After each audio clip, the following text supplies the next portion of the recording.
build the entire structure. And at that scale, we're talking the ether here. There has to be this entity that is loaded with energy. And why do we know it's loaded with energy at that point? Is because if you look at science they had to build this large hadron collider to develop the enormous energies that would look at what could be a form smaller than a proton. And the proton is an extremely energetic event, but now we have to go scale even much finer to try to get the structure below that. So as you go down, you increase the energy level at which you're operating. And at a Planck's mass, it's an enormous amount of energy that would be in a Planck mass. And so a structural system has got to take that energy at extremely small condensed level and show how it unfolds and enlarges in scale. And so the first time we get to something that we can work with here in the empirical world is the electron. Yes? I put the photon in a more elementary level. You could what? I put the photon, not the electron. Oh. I mean, to me, the hierarchy of structure is the ether. Yeah. And there are two words for the particles. One is etheron. The etheron, okay. I created the word geon, okay, the creator of matter. Whatever the name doesn't matter. Then, to me, the first meaningful structure is the photon. Okay. Not because of the size, because the photon. Yeah. But it's because of the lack, because you can create positive and electron with gamma rays. Mm-hmm. So this photon is like a substructure of matter. I totally agree with you. So why do you put the electron before light? Well, light produces in this cosmology, it is the interaction of light that creates the electron. So, and so you don't have to explain light. You use it as a basically the model of light is what we're talking here, a wave. And the fact that it is a radiant speed of light event means that the not aspect of light, which is the photon, this is trying to expand.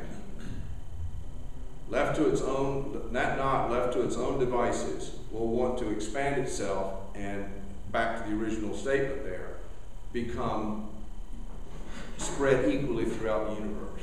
That's the nature of light. It's a radiant, centrifugal, yes? Yeah, I have a question. Maybe this is appropriate or not. I've always wanted to know, light spreads, and of course, its concentration gets weaker and all that, according to the inverse square law.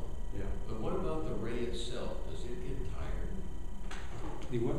The ray itself, does it get tired? In other words, the light doesn't go forever, it dies. I'm fond of that. I'm fond of that idea. Yeah. And the reason is because I see it connected to gravity. That when you condense energy to a point, and you keep doing this, what's happening is you're using up your string. You're trading volume for energy. And every time I put a knot in here, I'm making this smaller and smaller and smaller. So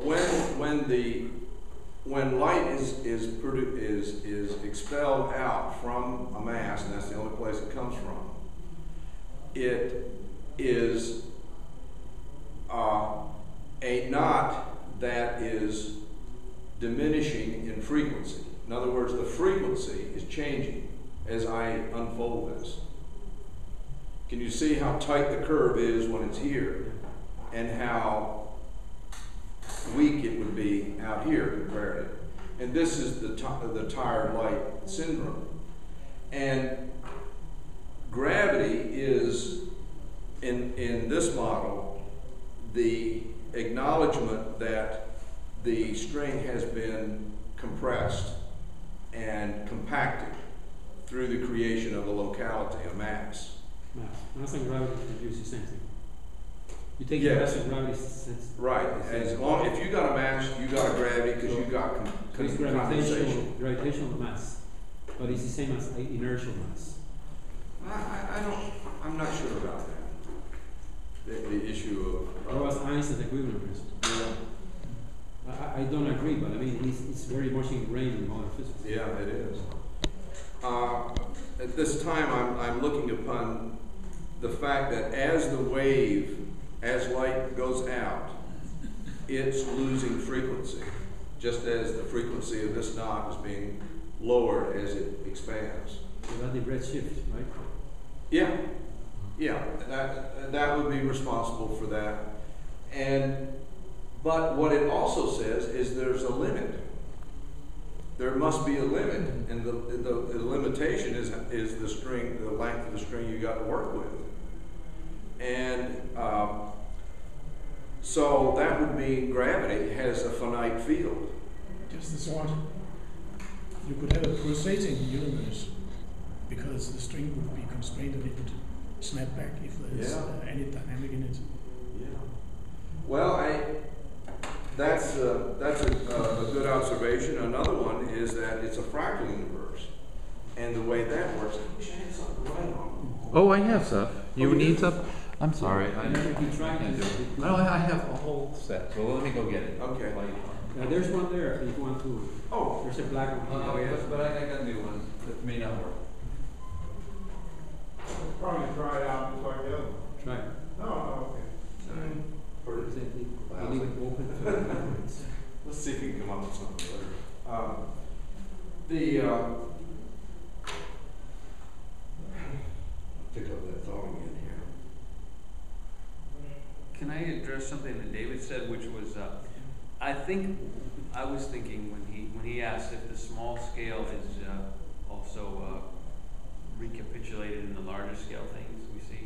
I don't know if that's necessarily true, but like the fractal nature of things requires that the microscopic structure is mirrored. It's the same image as the bigger structure. Right. It's just repeated on a bigger and bigger scale. Right. I'm not sure that's necessarily like true, the but atom and the solar system. I've heard a lot about this, and it's just like that. Oh, that's what I want to diagram, is what the fractal cosmology would do to all this. Oh, The man of all research. You're ready for war. really have done yourself there.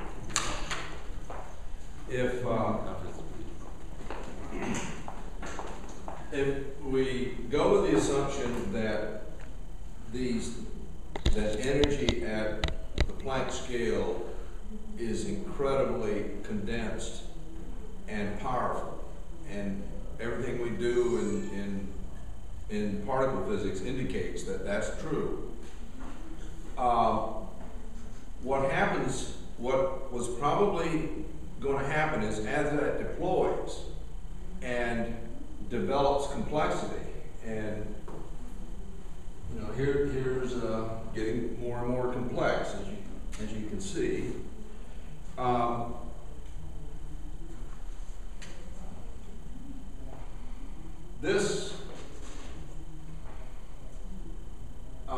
I'm looking at the little sticks, and if I have 10 zillion of these little sticks in here, and they're associated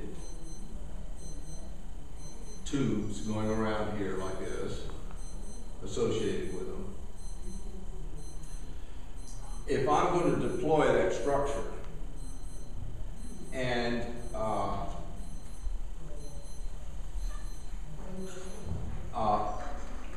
what I'm going to be doing is going from this with, say, 1,000 sticks to, instead of the sticks all going around, they're going to be spread around here, right? So I'm deploying the energy of this structure. I'm taking a high frequency, because the sticks are like this, so that is a high frequency event compared to, something like this. the angle here being the